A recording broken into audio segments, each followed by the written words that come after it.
Damos inicio a una nueva mini clase de Derecho Procesal Penal. Hoy vamos a ver dos institutos súper importantes dentro del proceso penal, como es el Instituto de la Excarcelación y el de la Exhibición de Prisión, ambos regulados en el artículo 169 y siguientes del Código Procesal Penal de la provincia de Buenos Aires. Empezando por lo que es la excarcelación, podemos decir que es un instituto que permite que una persona que ya se encuentra privada de su libertad, por ejemplo con una prisión preventiva, pueda transitar el proceso en libertad, pero sujeto a ciertas condiciones, ya sea fijar domicilio, comparecer ante cualquier citación que se le formule, entre otras que vamos a ir viendo a lo largo de esta mini clase. Podemos decir que este instituto es una forma menos restrictiva de privación de libertad, porque si bien la persona imputada de un delito va a transitar el proceso en libertad, va a quedar de alguna manera atado, sujeto a ciertas condiciones que hay que cumplir para que este beneficio otorgado no sea revocado luego con posterioridad, como ahora vamos a ir analizando. ¿Cuándo se puede solicitar la excarcelación? Bueno, la podemos solicitar en cualquier momento, en cualquier estado del proceso, siempre y cuando no exista una sentencia condenatoria firme pasada en autoridad de cosa juzgada. Ese sería el único momento en donde no podríamos solicitar nosotros, presentar ante el juzgado o el tribunal, en todo caso, un pedido de excarcelación. El sistema excarcelatorio se divide en ordinario y extraordinario. Su principal diferencia, este punto es muy importante, radica en el tipo de delito y en la pena aplicable en abstracto que tendrá ese tipo de delito. Entonces podemos decir que existen dos tipos de excarcelación. Por un lado, tenemos la excarcelación ordinaria, que la ordinaria, la regla general de este tipo de excarcelación se encuentra regulada en los incisos primero y segundo del artículo 169 del mencionado Código Procesal Penal de la provincia de Buenos Aires. ¿Cuándo va a proceder este tipo de excarcelación ordinaria? Bueno, cuando el delito que se imputa tenga una pena máxima inferior a 8 años o en caso de que exista un concurso real de delitos, la pena aplicable no supere los 8 años. Entonces podemos decir que el límite como máximo son estos 8 años de pena.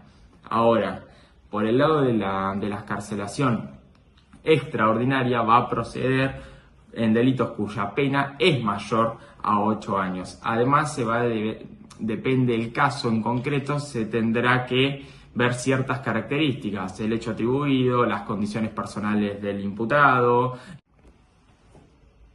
Este tipo de excarcelación extraordinaria, ya como lo dice el instituto, se aplica de manera excepcional en algún que otro caso que dependerá del hecho atribuido, dependerá de las condiciones personales del imputado y mismo otras consideraciones que el tribunal o juzgado considere relevantes a la hora de otorgar este beneficio o rechazarlo, y mismo corroborar que esta persona imputada privada de su libertad no se fugará o entorpecerá el proceso en caso de estar con el beneficio concedido. Ahora, el instituto de excarcelación debe ser estudiado en paralelo con los peligros procesales que están regulados en el artículo 148 del Código Procesal Penal de la provincia de Buenos Aires, siendo que en ningún caso se va a conceder una excarcelación siempre y cuando hubiera indicios vehementes de que el imputado tratará de eludir la acción o mismo entorpecer el proceso. Entonces, para estudiar este instituto de excarcelación también tenemos que remitirnos a los peligros procesales que están regulados en el artículo 148 del Código, porque van de la mano. No se podrá conceder una excarcelación siempre y cuando existan indicios vehementes de los peligros procesales que menciona el artículo 148. Una vez presentada la excarcelación ante el juzgado o tribunal, ¿qué plazo tiene el órgano jurisdiccional en resolver? Será de 5 días. Si se pide después de dictarse una prisión preventiva, en ese caso resolverá en las próximas 24 horas. Una vez que se dicte la resolución, ya sea porque se concede o se rechaza la excarcelación que nosotros pedimos, va a ser recurrible en el plazo de 48 horas mediante un recurso de apelación ante la Cámara de Apelaciones y Garantías.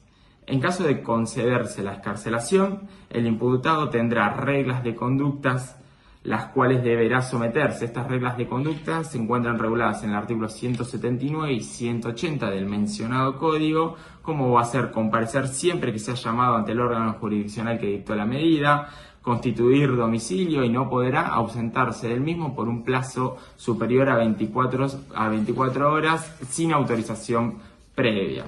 El artículo 180 habla acerca de obligaciones especiales. Estas son algunas reglas de conducta que el juzgado pueda entender que al caso se le pueda aplicar una regla de conducta más, como por ejemplo puede ser no asistir a determinados sitios. Al resolverse la excarcelación, se va a establecer qué clase de caución será exigible. Ahora, ¿qué objetivo tiene la caución? Bueno, garantizar la comparecencia del excarcelado. ¿Qué tipos de cauciones prevé el Código Procesal Penal de la Provincia de Buenos Aires? Tenemos tres tipos de cauciones. Por un lado tenemos la caución juratoria, que el excarcelado va a prometer cumplir con las obligaciones impuestas del artículo 179 y 180 en todo caso. La caución real, que el imputado dará una suma de dinero fijada por el órgano jurisdiccional.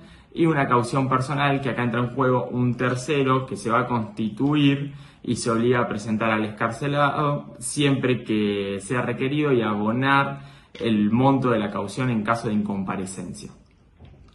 ¿Puede ser revocada la excarcelación? Sí, obvio, puede ser revocada. ¿En qué supuesto se puede dar que se revoque una excarcelación? Bueno, el primer supuesto es en caso de que el encarcelado no cumpliera con las obligaciones que le fueron impuestas conforme el artículo 179 y 180 del Código Procesal Penal de la Provincia de Buenos Aires. Por ejemplo, no se tiene que comparecer cada 15 días ante el tribunal y no lo cumple, tiene que fijar domicilio y no lo hizo. Bueno, si no va cumpliendo con estas reglas de conducta que le concedieron el beneficio, puede, de esa manera como se concedió, revocarse por incumplimiento. Otro caso de que se pueda llegar a revocar una excarcelación es en caso de que es evidente que el imputado en libertad obstruye la acción de justicia.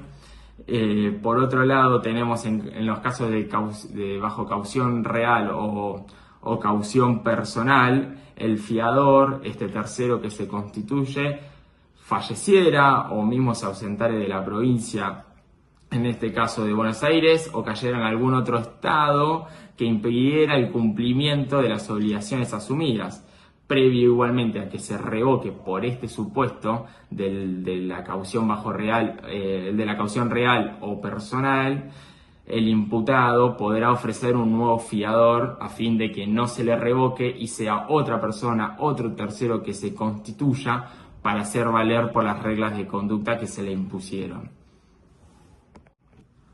Por otro lado, tenemos el instituto de la exhibición de prisión, que es distinto porque se aplica cuando la persona está en libertad. Esta es la gran diferencia que existe entre la excarcelación y la exhibición de prisión. Cuando la persona está privada de su libertad, se solicita una excarcelación. Dependerá después si es una excarcelación ordinaria o extraordinaria, dependiendo el hecho que se le está atribuyendo a una persona. Ahora, cuando la persona está en libertad, lo que se solicita es la exhibición de prisión. ¿En qué plazo puede interponerse? Bueno, podemos solicitar una exhibición de prisión desde el inicio de la causa hasta que se efectivice una privación preventiva de la libertad, ya que producida la misma no va a corresponder solicitar una exhibición de prisión, sino lo que con la persona ya detenida, ya privada de su libertad, lo que se va a solicitar es una excarcelación. Entonces, en síntesis, la exhibición de prisión es un instituto que está dirigido a evitar una privación de la libertad. ¿Ante quién se presenta? Bueno, en caso de tener conocimiento de la causa, se presenta ante el juez que lleva adelante la misma. Ahora, en caso de que la persona sabe que está siendo investigada pero desconoce qué juzgado está interviniendo, la exhibición de prisión se va a presentar ante el juez de garantías en turno. En caso de rechazarse la exhibición de prisión, se puede recurrir, sí, podemos recurrirla en un plazo de 48 horas mediante recurso de apelación ante la Cámara de Apelaciones y Garantías.